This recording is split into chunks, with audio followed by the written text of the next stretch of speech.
شروع اللہ کے نام سے جو بڑا مہربان نہایت رحم والا ہے۔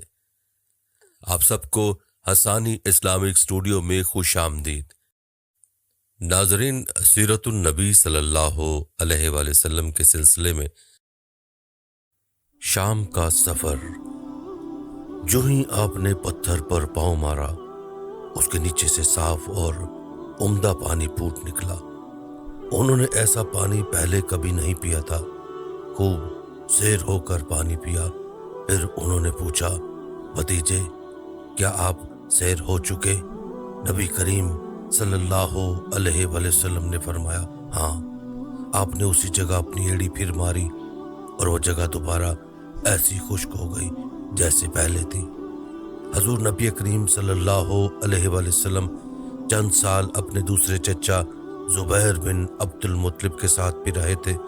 اس زمانے میں ایک مرتبہ حضور صلی اللہ علیہ وآلہ وسلم اپنے ان چچا کے ساتھ ایک قافلے میں یمن تشریف لے گئے۔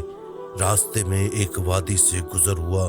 اس وادی میں ایک سرکش اونٹ رہتا تھا، گزرنے والوں کا راستہ روک لیتا تھا، مگر جو ہی اس نے نبی کریم صلی اللہ علیہ وآلہ وسلم کو دیکھا تو فوراً بیٹھ گیا اور زمین سے اپنی چھاتی رگڑنے لگا۔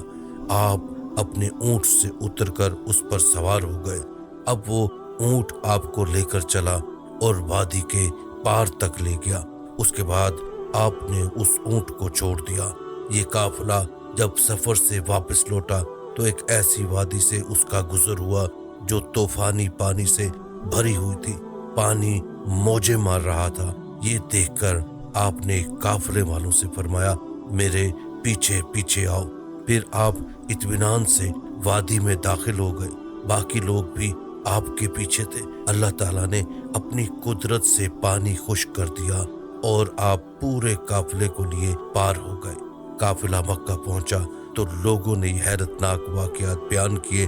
لوگ سن کر بول اٹھے، اس لڑکے کی تو کچھ شان ہی نرالی ہے۔ ابن ہشام لکھتے ہیں، بنو لہب کا ایک شخص بہت بڑا قیافہ شناس تھا، یعنی لوگوں کی شکل و صورت دیکھ کر ان کے حالات اور مستقبل کے بارے میں اندازہ لگایا کرتا تھا۔ مکہ آتا تو لوگ اپنے بچوں کو اس کے پاس لاتے، انہیں دیکھ دیکھ کر ان کے بارے میں بتاتا تھا۔ ایک بار یہ آیا تو ابو طالب آپ کو بھی اس کے پاس لے گئے اور اس وقت آپ بھی 9 عمر لڑکے ہی تھے۔ قیافہ شناس نے آپ کو ایک نظر دیکھا، پھر دوسرے بچوں کو دیکھنے لگا۔ فارغ ہونے کے بعد اس نے کہا، اس لڑکے کو میرے پاس لاؤ۔ ابو طالب نے یہ بات محسوس کر لی تھی کہ قیافہ شناس نے ان کے بھتیجے کو عجیب نظروں سے دیکھا ہے، لہٰذا وہ آپ کو لے کر وہاں سے نکل آئے تھے۔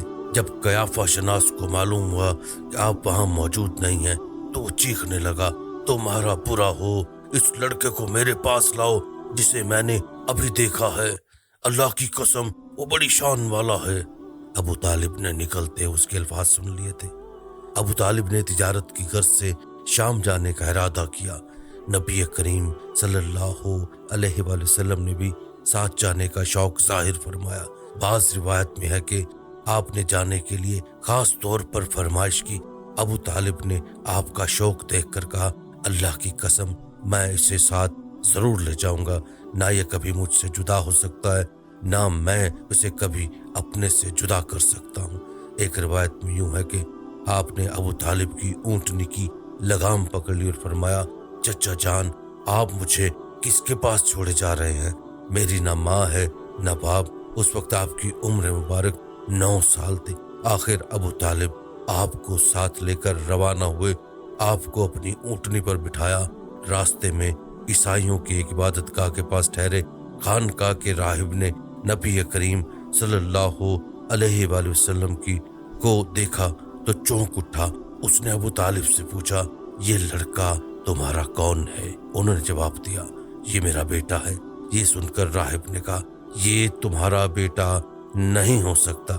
یہ سن کر ابو طالب بہت حیران ہوئے، بولے، کیا مطلب؟ یہ کیوں میرا بیٹا نہیں ہو سکتا بھلا؟ اس نے کہا، یہ ممکن ہی نہیں کہ اس لڑکے کا باپ زندہ ہو، یہ نبی ہے۔ مطلب یہ تھا کہ ان میں جو نشانیاں ہیں وہ دنیا کے آخری نبی کی ہیں، اور ان کی ایک علامت یہ ہے کہ وہ یتیم ہوں گے۔ ان کے باپ کا انتقال اسی زمانے میں ہو جائے گا جبکہ وہ بھی پیدا ہونے والے ہوں گے۔ اس لڑکے میں آنے والے نبی کی تمام علامات موجود ہیں۔ ان کی ایک نشانی یہ ہے کہ بچپن میں ان کی والدہ کا بھی انتقال ہو جائے گا۔ اب ابو طالب نے اس راہب سے پوچھا، نبی کیا ہوتا ہے؟ راہب نے کہا، نبی وہ ہوتا ہے جس کے پاس آسمان سے خبریں آتی اور پھر وہ زمین والوں کو ان کی اطلاع دیتا ہے۔ تم یہودیوں سے اس لڑکے کی حفاظت کرنا۔ اس کے بعد ابو طالب وہاں سے آگے روانہ ہوئے۔ راستے میں ایک اور راہب کے پاس ٹھہرے، یہ بھی ایک خانقاہ کا عابد تھا۔ اس کی نظر بھی نبی کریم صلی اللہ علیہ وآلہ وسلم پر پڑی تو یہی پوچھا، یہ لڑکا تمہارا کیا لگتا ہے؟ ابو طالب نے اس سے بھی یہی کہا کہ یہ میرا بیٹا ہے۔ راہب یہ سن کر بولا، یہ تمہارا بیٹا نہیں ہو سکتا، اس کا باپ زندہ ہو ہی نہیں سکتا۔ ابو طالب نے پوچھا، وہ کیوں؟ راہب نے جواب میں کہا، اس لیے کہ اس کا چہرہ نبی کا چہرہ ہے، اس کی آنکھیں ایک نبی کی آنکھیں ہیں، یعنی اس نبی جیسی جو آخری امت کے لیے بھیجے جانے والے، ان کی علامات پرانی آسمانی کتابوں میں موجود ہے۔ اس کے بعد یہ قافلہ روانہ ہو کر بصرہ پہنچا۔ یہاں بحیرہ نامی ایک راہب اپنی خانقاہ میں رہتا تھا۔ اس کا اصل نام جرجیس تھا، بحیرہ اس کا لقب تھا۔ وہ بہت زبردست عالم تھا۔ حضرت عیسیٰ علیہ السلام کے زمانے سے اس خانقاہ کا راہب نسل در نسل یہ عالم فاضل خاندان ہی چلا آ رہا تھا۔ اس طرح اس زمانے میں ان کا سب سے بڑا عالم بحیرہ ہی تھا۔ قریش کے لوگ اکثر بحیرہ کے پاس سے گزرا کرتے تھے، مگر اس نے کبھی ان سے کوئی بات نہیں کی تھی۔ مگر اس بار اس نے قافلے میں آپ کو دیکھ لیا تو پورے قافلے کے لیے کھانا تیار کروایا۔ بحیرہ نے منظر بھی دیکھا کہ نبی کریم صلی اللہ علیہ وآلہ وسلم پر ایک بدلی سایہ کیے ہوئے تھی۔ جب یہ قافلہ ایک درخت کے نیچے آ کر ٹھہرا تو اس نے بدلی کی طرف دیکھا، وہ اب اس درخت پر سایہ ڈال رہی تھی اور اس درخت کی شاخیں اس طرف جھک گئی تھی جدھر نبی کریم صلی اللہ علیہ وآلہ وسلم موجود تھے۔ اس نے دیکھا بہت سی شاخوں نے آپ کے اوپر جمگٹا سا کر لیا تھا۔ اصل میں ہوا یہ تھا، جب نبی کریم صلی اللہ علیہ وآلہ وسلم اس درخت کے پاس پہنچے تو قافلے کے لوگ پہلے ہی سایہ دار جگہ پر قبضہ کر چکے تھے۔ اب آپ کے لیے کوئی سایہ دار جگہ نہیں بچی تھی، چنانچہ آپ جب دھوپ میں بیٹھے تو شاخوں نے اپنا رخ تبدیل کر لیا اور آپ کے اوپر جمع ہو گئی۔ اس طرح آپ مکمل طور پر سائے میں ہو گئے۔ بحیرہ نے منظر صاف دیکھا تھا۔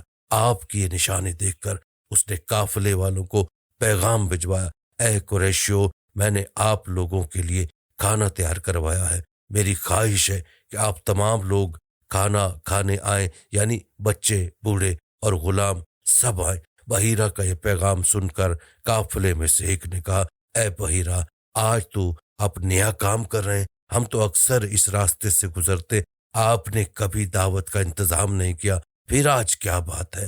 بحیرہ نے انہیں صرف اتنا جواب دیا، تم نے ٹھیک کہا، لیکن بس آپ لوگ مہمان ہیں اور مہمان کا اکرام کرنا بہت اچھی بات ہے۔ اس طرح تمام لوگ بحیرہ کے پاس پہنچ گئے، لیکن اللہ کے رسول صلی اللہ علیہ وآلہ وسلم ان کے ساتھ نہیں تھے، انہیں پڑاؤ ہی میں چھوڑ دیا گیا تھا۔